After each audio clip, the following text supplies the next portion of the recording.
Hello बच्चों, let's take a given question. The question says the pressure of a gas changes linearly with volume from A to B as shown in figure. If no heat is supplied to or extracted from the gas, then change in the internal energy of the gas will be option A 6 joule, option B 0, option C minus 4.5 joule, option D 4.5 joule.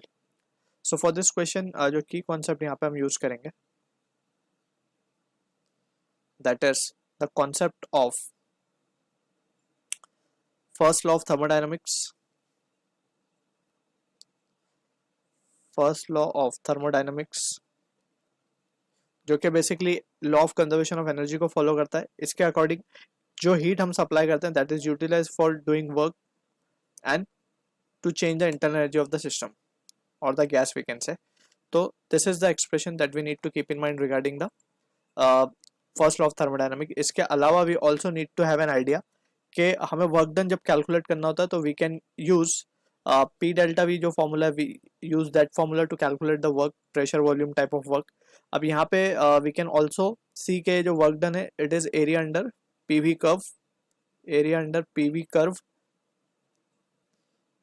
with volume axis, right? So this is the basic point we need to keep in mind. अब यहाँ पे just हम देख सकते हैं हमें बोला गया नो हीट इज सप्लाइड और एक्सट्रैक्टेड, यानी कि Q की वैल्यू हमें बेसिकली जीरो गिवन है. तो यहाँ पे हम देख सकते हैं W will be equals to, और हमें चेंज इन इंटरनल एनर्जी निकालनी है बेसिकली, तो change in internal energy will be equals to minus of W. अब हम W निकाल लेते हैं. तो यहाँ पे हम देख सकते हैं ये एरिया अगर हम कैलकुलेट कर लें तो we can be able to calculate the value of W. तो हम देख सकते हैं W will be equals to, अब W यहाँ पे अगर हम ध्यान से देखें तो नेगेटिव होगा क्योंकि वॉल्यूम कम हो रही है, तो चेंज इन वॉल्यूम यानी कि work done will be negative. तो यहाँ पे हम पहले से एक नेगेटिव साइन लगा रहे हैं. अब जस्ट हम एरिया कैलकुलेट कर लेते हैं. तो ये बेसिकली एक एरिया ऑफ ट्रेपेजियम होगा. सो ट्रेपेजियम का एरिया क्या होता है, half into sum of the opposite parallel opposite side.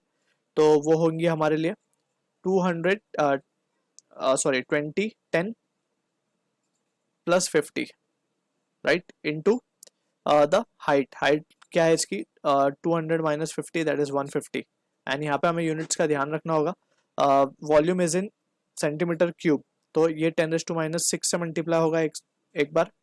और प्रेशर जो है वो किलो पास्कल में, तो उसको पास्कल में कन्वर्ट करने के लिए we need to multiply with 10⁻3.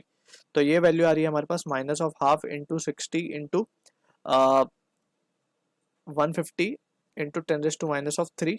तो ऑन सिंप्लीफिकेशन ये वैल्यू आ रही है हमारे पास माइनस ऑफ 4.5 जूल. ठीक है, ये वर्क डन मिल गया. हमें चाहिए चेंज इन इंटरनल एनर्जी, तो change in internal energy will be equals to negative of minus 4.5 that will be equals to 4.5 joule. So this is the answer for the question we are getting, जो कि match हो रहा है हमारा option D के साथ. So I hope you understood the solution. All the best.